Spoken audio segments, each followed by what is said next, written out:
Hi guys, this side Lavi Shakewar. Welcome to my channel. आज मैं आपके लिए न्यू वीडियो लेकर आई हूँ on the topic the cell. ठीक है, the cell the unit of life, NCERT का चैप्टर है।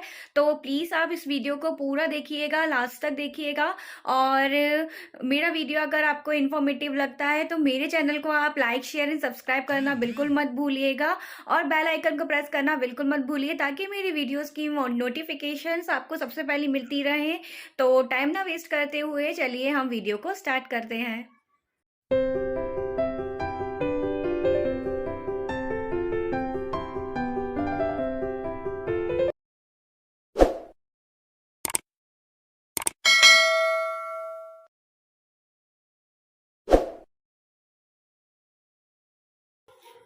हेलो गाइस, आज मैं आपको पढ़ाऊंगी सेल्स कि सेल्स क्या होता है। सेल्स को हिंदी में कोशिका बोलते हैं।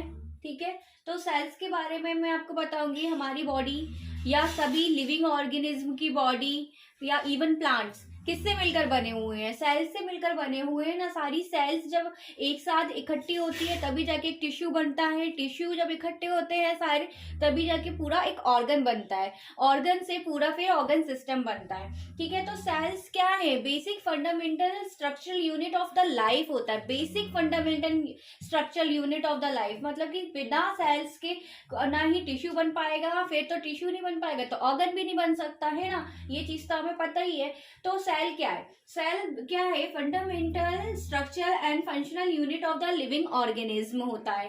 ठीक है, और सबसे पहले साइंटिस्ट थे जिनका नाम था एंटोन वॉन ल्यूवेनहॉल, जिन्होंने सबसे पहले लिविंग सेल को देखा था। ठीक है, इन साइंटिस्ट ने, एंटोन वॉन ल्यूवेनहॉल ने देखा था सबसे पहले लिविंग सेल्स को। ठीक है, उनके बाद फिर रॉबर्ट ब्राउन दूसरे साइंटिस्ट आए, उन्होंने डिस्कवर किया था न्यूक्लियस को। ठीक है, उन्होंने सबसे पहले न्यूक्लियस डिस्कवर किया था। ठीक है, रॉबर्ट ब्राउन ने। ठीक है, उन्होंने सेल के अंदर न्यूक्लियस को देखा था। ठीक है, फिर क्या हुआ? फिर आगे और भी रिसर्च हुई, तो क्या माइक्रोस्कोप और इलेक्ट्रॉन माइक्रोस्कोप यूज में आए। तो उसके उसके ऑब्जर्वेशन से, इलेक्ट्रॉन माइक्रोस्कोप के ऑब्जर्वेशन से देखा कि सेल्स के अंदर जो होते हैं और भी ऑर्गेनेल्स प्रेजेंट होते हैं। ठीक है, जैसे न्यूक्लियस तो होता ही है, न्यूक्लियस के अलावा भी और ऑर्गेनेल सेल्स के अंदर प्रेजेंट होते हैं, जैसे कि अपना ईआर हो गया, गोल्गी कॉम्प्लेक्स हो गए, राइबोसोम्स हो गए। ठीक है, तो ये सारे ऑर्गेनेल्स को भी देखने के लिए इन्होंने यूज किए थे इलेक्ट्रॉन माइक्रोस्कोप की हेल्प से ही सारे ऑर्गेनेल्स हमें इनको देख पाए ये लोग। ठीक है, तो ये सारे थी। तो सेल, जैसे कि सेल है, सेल पूरी बहुत सारी सेल्स मिलेंगी तो क्या मिलकर बना देंगी? टिश्यू बनाएंगी। ठीक है, बहुत सारी जब सेल्स मिलती हैं तब बनाता है, एक टिश्यू बनता है। जब टिश्यू मिलेगा तो ऑर्गन बनेगा। ऑर्गन जैसे कि हम कि हार्ट हो गया, किडनी हो गई, ब्रेन हो गया, लीवर हो गया, लंग्स हो गई, ये पूरे ऑर्गन्स है। ये सारे मिलेंगे तो ये सारे ऑर्गन मिलके पूरा एक ऑर्गन सिस्टम बनाते हैं। ठीक है, तो इससे ये पता चलता है कि बिना सेल के, अगर सेल नहीं होगी, इनिशियल स्टेज नहीं होगी हमारी, बेसिक नहीं होगा। सेल क्या बेसिक है पूरा ऑर्गन सिस्टम बनाने के लिए। अगर सेल ही नहीं होगी, सेल नहीं होगी तो हमारा टिश्यू भी नहीं बनेगा। टिश्यू फिर आगे ऑर्गन सिस्टम तो बिल्कुल बन ही नहीं पाएगा अगर सेल्स नहीं होगी। तो ये सबसे basic fundamental structural unit of the living organism होती है सेल। ठीक है, आगे मैं आपको बताती हूँ सेल थ्योरीज। अलग अलग साइंटिस्ट ने सेल्स के ऊपर अलग अलग अपने व्यूज दिए थे, जो मैं आपको आगे दिखाती हूँ। अब हम देखते हैं सेल थ्योरी। तो सेल थ्योरी अलग अलग साइंटिस्ट ने मिलकर दी थी। ठीक है, तो सबसे पहले कौन से साइंटिस्ट ने जिसने जिसने सेल के ऊपर मतलब थ्योरी दी थी? सबसे पहले आए थे मैथिलेस स्क्रेविडन। ठीक है, सबसे पहले ये साइंटिस्ट थे। ये एक जर्मन बॉटनिस्ट थे। इन्होंने सिर्फ प्लांट्स के ऊपर, मतलब कि प्लांट सेल के ऊपर काम किया था। और इन्होंने देखा ये ना जो प्लांट्स होते हैं वो अलग अलग सेल से मिलकर बने होते हैं। ठीक है, मतलब कि मल्टी सेल्यूलर होते हैं प्लांट्स। ठीक है, तो इन्होंने सिर्फ प्लांट्स के ऊपर काम किया था, प्लांट सेल के ऊपर। फिर बाद में दूसरे साइंटिस्ट आए जिन्होंने सिर्फ एनिमल सेल के ऊपर काम किया था, जिनका नाम था स्क्रेवन। ठीक है, उन्होंने सिर्फ इस मतलब ये ब्रिटिश जूलॉजिस्ट थे जिन्होंने सिर्फ एनिमल सेल के ऊपर काम किया था और देखा था कि ना जो एनिमल सेल होती है उसके ऊपर एक थिन आउटर मोस्ट लेयर होती है जिसको हम प्लाज्मा मेम्ब्रेन बोलते हैं, ठीक है। और इन्हीं साइंटिस्ट ने बाद में मतलब प्लांट टिश्यू के ऊपर भी काम किया था। तो इन्होंने ये देखा कि प्लांट्स जो होते हैं उनके ऊपर मतलब सेल वॉल, सेल मेम्ब्रेन तो होती है, साथ ही साथ उनके पास सेल वॉल भी होती है जो एनिमल सेल पे एब्सेंट होती है, ठीक है।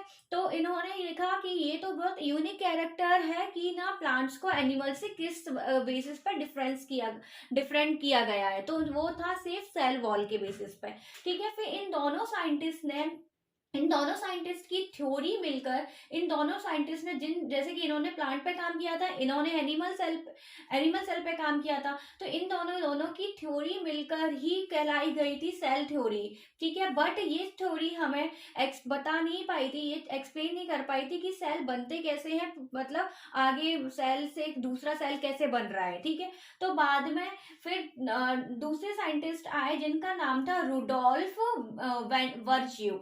ये एक और साइंटिस्ट थे जिन्होंने ये एक्सप्लेन किया था कि जो सेल्स होती हैं वो प्री एग्जिस्टिंग सेल से ही बनती है, मतलब कि जो सेल्स पहले से प्रेजेंट होगी उसी से ही न्यू सेल बनेगी, ठीक है। तो ये अलग अलग साइंटिस्ट ने अपने अलग अलग व्यूज दिए थे और अलग अलग थ्योरीज दी थी, ठीक है। तो सेल थ्योरी में सबसे ज्यादा एक्सेप्टेबल थ्योरी जो थी वो साइंटिस्ट थे रुडोल्फ वर्च्यू की, जिन्होंने एक्सप्लेन किया था कि जो हमारी सेल्स होती हैं वो प्री एग्जिस्टिंग सेल से ही मिलकर बनी होती हैं, ठीक है। तो ये दो मतलब ये मैंने यहाँ पे बताया सेल थ्योरी में ऑल लिविंग ऑर्गेनिज्म जो होते हैं वो ना सब सेल से ही मिलकर बने होते हैं और वो प्रोडक्ट होते हैं पूरे एक सेल का, मतलब पूरा जो लिविंग ऑर्गेनिज्म है सेल से ही मिलकर ही तो बना है, तभी तो टिश्यू बने हैं, फिर ऑर्गन बना है, फिर ऑर्गन सिस्टम बना है, ठीक है। और जो इसमें दूसरा पॉइंट ये बोल रहा है कि जो सारी सेल्स होती हैं, न्यू सेल कैसे बनती है, तो वो प्री एग्जिस्टिंग सेल से ही बनती है, जो सेल पहले से प्रेजेंट है उसी से हमारी न्यू सेल बनेगी और पुरानी वाली सेल की डेथ हो जाती है, ठीक है। तो हमारी न्यू सेल बनती है इन 24 आवर्स, हमेशा हर 24 आवर में हमारी सेल डेड होती है और न्यू सेल प्री एग्जिस्टिंग से बनती है, ठीक है। वो ये चीज होती है। अब आगे मैं आपको बताती हूँ कुछ सेल थ्योरी का ओवरव्यू, ठीक है। सेल, ठीक है, यहाँ पर मैं आपको ओवरव्यू बताऊंगी। यहाँ पे मैंने दो टाइप के सेल्स ले लिए हैं एग्जाम्पल में, जैसे कि यहाँ मैंने ऑनियन सेल ले लिया है और यहाँ पर मैंने ह्यूमन चिक सेल ले लिए हैं, ठीक है। तो दोनों मैंने ऑनियन सेल में से, ऑनियन पील में से, जैसे पहले मैं आपको ऑनियन का बताऊंगी फिर मैं आपको ह्यूमन चिक के बारे में बताऊंगी, ठीक है। तो मैंने ऑनियन सेल में से ऑनियन पील को निकाला, ठीक है। ऑनियन पील क्या होता है, ऑनियन को आप लेना, उसमें से बिल्कुल जो ट्रांसपेरेंट सा जो लेयर निकलती है वही ऑनियन पील होती है, ठीक है। फिर मैंने उसकी स्लाइड बनाकर उसे माइक्रोस्कोप में ऑब्जर्व किया ऑनियन पील को, ठीक है। माइक्रोस्कोप में जब मैंने उसको देखा उसको, ठीक है, तो क्या देखेंगे हम कि जो ऑनियन होती है वो क्या एक तरीके की प्लांट सेल होती है। ऑनियन क्या है, प्लांट से ही मिलती है ना हमें, तो प्लांट सेल होती है, ठीक है। तो प्लांट सेल के पास क्या होता है, सेल वॉल प्रेजेंट होती है ना, तो ऑनियन के पास सेल वॉल प्रेजेंट होगी उसकी सेल के आउटर मोस्ट सबसे लेयर में, और उसी के नीचे हमारे पास, उसी के नीचे उसकी सेल वॉल के नीचे ही सेल मेम्ब्रेन प्रेजेंट होती है। जैसे कि अगर ये सेल है, ठीक है, सेल है, ठीक है, ये इसका न्यूक्लियस है, एंड मैंने न्यूक्लियस लिख दिया, ठीक है। तो इसके जो आउटर मोस्ट वाली जो लेयर होगी, सबसे आउटर मोस्ट वाली लेयर, वो होगी इसकी सेल वॉल, ठीक है, क्योंकि ये प्लांट सेल है तो सेल वॉल सबसे आउटर मोस्ट लेयर होगी, ठीक है। इसी की जो नीचे वाली लेयर होगी, नीचे वाली जो इसकी जस्ट नीचे लेयर होगी वो होगी सेल मेम्ब्रेन, ठीक है। तो क्या होता है, ये ऑनियन प्लांट सेल है तो प्लांट सेल के पास होती है सेल वॉल, ठीक है, ये चीज आपको पता चल गई। अब हम आते हैं ह्यूमन चिक के पास, ठीक है। ह्यूमन चिक मैंने ले लिया, उसकी सेल्स को एक्सट्रैक्ट किया, उसे ऑब्जर्व किया मैंने माइक्रोस्कोप में। फिर मैं क्या देखूंगी कि इनके पास एक आउटर मोस्ट लेयर होगी जिसे हम बोलेंगे प्लाज्मा मेम्ब्रेन, ठीक है। इनके पास जो आउटर मोस्ट लेयर होती है प्लाज्मा मेम्ब्रेन की होगी, इनके पास बट सेल वॉल एब्सेंट होती है क्योंकि ये ह्यूमन सेल है, ठीक है। तो इनके पास सिर्फ प्लाज्मा मेम्ब्रेन होगी, सेल वॉल नहीं होगी, ठीक है। फिर आगे क्या होगा, इनके अंदर क्या होगा, इनके पास वेल डेवलप्ड न्यूक्लियस भी प्रेजेंट होगा, ठीक है। न्यूक्लियस प्रेजेंट होगा तो न्यूक्लियस क्या होता है, न्यूक्लियस के अंदर मतलब फिर न्यूक्लियस प्रेजेंट होगा इनके पास, तो न्यूक्लियस के पे ही इनके पास न्यूक्लियस कंटेन आ जेनेटिक मटेरियल जैसे कि क्रोमोसोम्स और डीएनए, ठीक है, इनके पास होगा, ठीक है। तो ये इनमें डिफरेंस था, ठीक है। ये ऑनियन सेल ले ली मैंने और ह्यूमन चिक सेल ले ली। ये एक होती है प्लांट सेल और ये है एनिमल सेल, ठीक है। प्लांट सेल के पास क्या होता है, सेल वॉल प्रेजेंट होती है, इनके पास सेल वॉल प्रेजेंट नहीं होती है, ठीक है। आगे मैं आपको इसी चीज को, अब क्या होता है सेल्स के पास, ठीक है, cells that have membrane bound organelles उन्हें हम यूकैरियोटिक सेल्स कहते हैं, ठीक है।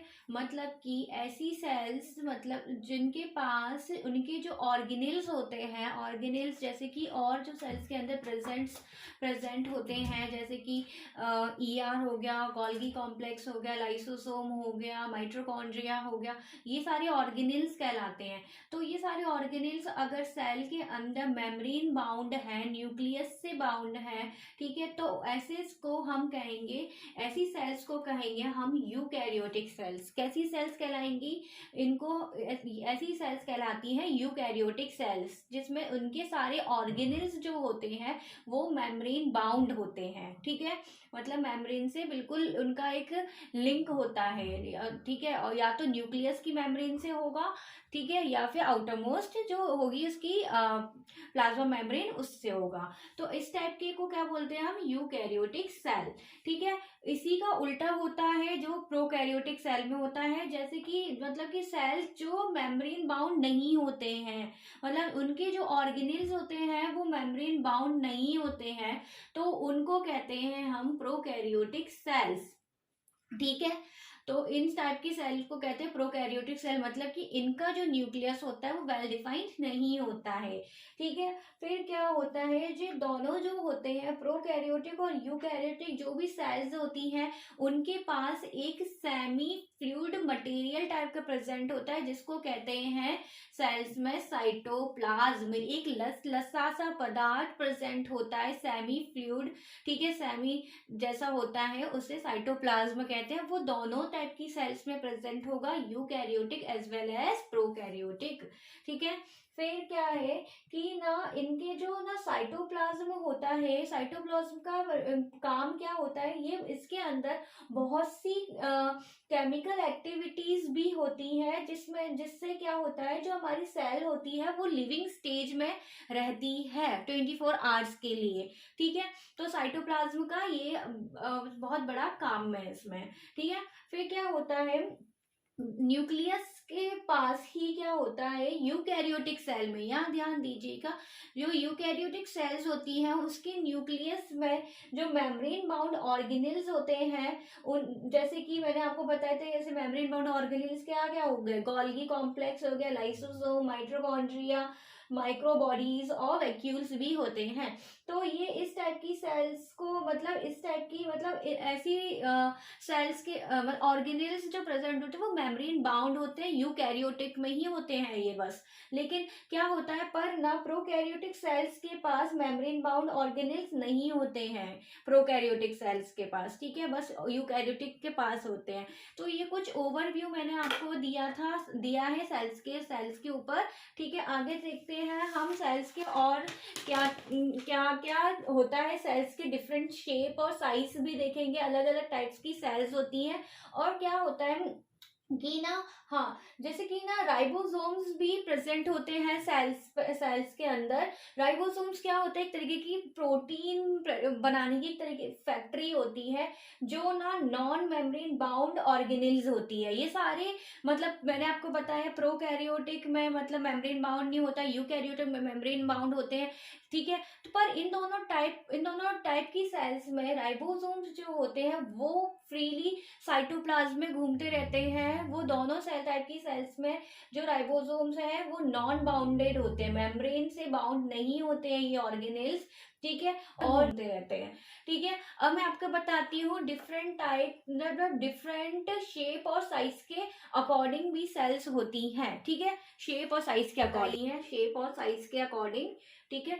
तो यहाँ पर मैंने जो आपको फर्स्ट दिखाई है वो आरबीसी सेल्स हैं, जो कैसी होती है, राउंड होती है, और कैसी होती है, ये होती है राउंड और बाय कॉनकेव।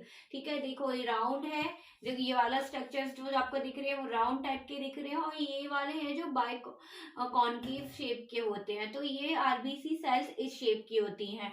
फिर यहाँ पर मैंने आपको डब्ल्यूबीसी सेल्स शो की है, जो आपकी कैसी होती है, एमोवॉइड शेप की होती है। ठीक है, यहाँ पर मैंने आपको कोलुम्बर एपिथेलियल सेल्स प्रेजेंट की है, दिखाई है, जो कैसी है, लॉन्ग है, देखो लंबी लंबी दिख रही है ना, तो कैसी है, किस टाइप की सेल्स हो रही है, ये लॉन्ग होती है और नैरो होती है। ठीक है, ये सेल्स अपना जो शेप होता है ना, वो अपने फंक्शंस के अकॉर्डिंग उनका शेप होता है। इसकी जो सेल्स का क्या फंक्शन है बॉडी के में, हमारे मतलब सारी जो बॉडीज होती है ऑर्गेनिज्म में क्या, ठीक है, तो उसके अकॉर्डिंग ही इनका शेप होता है। ठीक है, और यहाँ पर मैंने आपको बताई है नर्व सेल्स बताई हैं। ठीक है, जो कैसी होती है, देखो कितनी लंबी लंबी सी निकल रही है ना नर्व सेल्स। ठीक है, तो ये होती है ब्रांच और लॉन्ग। ठीक है, लंबी लंबी होती है, और ये देखो इधर से इस तरीके से ब्रांचेस टाइप की निकल रही है, ये ब्रांच है, इसीलिए ब्रांच और कैसी होती है, लॉन्ग शेप में होती है। ठीक है, फिर मैंने आपको यहाँ पर ये दिखाई है ट्रैकियार्ड सेल है ये। ठीक है, जो ट्रैकिया में प्रेजेंट होती है, ये इलोंगेटेड होती है, ये लंबी सी है, लॉन्गेटेड होती है, इलोंगेटेड। ठीक है, और ये वाला मैंने जो आपको लास्ट दिखाया है, ठीक है, शेप, वो है मीजोफिल सेल्स का शेप, जो कैसा होता है, राउंड होता है बिल्कुल। देखिए ये जो सेल्स कैसी दिख रही है, राउंड राउंड शेप की दिख रही है ना, इसीलिए इनका शेप कैसा होता है, राउंड होता है और ओवल शेप का होता है। ठीक है, तो ये ना आपको मैंने अलग अलग शेप के अकॉर्डिंग सेल्स बताई है, इनका शेप इनके फंक्शंस के अकॉर्डिंग ही मतलब होता है। ठीक है, आगे मैं आपको अब यहाँ मैंने कुछ आपको पॉइंट्स और बताए हैं। तो इसमें क्या होता है, जो माइक्रोप्लाज्मा सेल्स होती हैं वो सबसे मतलब स्मॉलेस्ट सेल होती है। ठीक है, पूरी मतलब ऑर्गेनिज्म में, जिसका साइज होता है 0.3 माइक्रोमीटर इन लेंथ में। ठीक है, माइक्रोप्लाज्मा का अगर ये क्वेश्चंस आपको आए कि सबसे स्मॉलेस्ट सेल कौन सी होती है, तो माइक्रोप्लाज्मा सेल सबसे स्मॉलेस्ट होती है, जिसका जो कि लेंथ में 0.3 माइक्रोमीटर होती है। ठीक है, और जो बैक्टीरिया होता है, बैक्टीरिया का साइज होता है 3 to 5 माइक्रोमीटर होता है। ठीक है, और जो ह्यूमन आरबीसी होती है उसका साइज होता है, वो होता है 7.0 माइक्रोमीटर इन डायमीटर। ठीक है, डायमीटर में जो ह्यूमन आरबीसी होती है वो 7.0 उसका साइज होता है। ठीक है, तो मैंने ये साइज के अकॉर्डिंग आपको माइक्रोप्लाज्मा बताया है, जो सबसे स्मॉलेस्ट सेल होती है। ठीक है, और ह्यूमन जो आरबीसीज होती है वो 7.0 माइक्रोमीटर इन डायमीटर होती है। ठीक है, तो ये मैंने आपको इस वीडियो में कुछ सेल्स के बारे में इंफॉर्मेशन आपको दी है कि सेल्स क्या होती है, सेल थ्योरी दी है, सेल्स के क्या क्या शेप्स होते हैं। तो मैंने इस वीडियो में ये कवर किया है। मैं आगे आपको अपनी नेक्स्ट वीडियो में सेल के बारे में और आगे अपनी नेक्स्ट वीडियो में कवर करूंगी। ठीक है, अगर आपको मेरी इंफॉर्मेशन अच्छी लगती है, वीडियो इंफॉर्मेटिव लगता है, तो मेरे चैनल को लाइक शेयर एंड सब्सक्राइब करना मत भूलिएगा, और बेल आइकन को प्रेस करना बिल्कुल मत भूलिए, ताकि मेरे वीडियोस की नोटिफिकेशन आपको सबसे पहले मिलती रहे। तो तब तक के लिए बाय बाय, मिलते हैं आपको नेक्स्ट वीडियो में।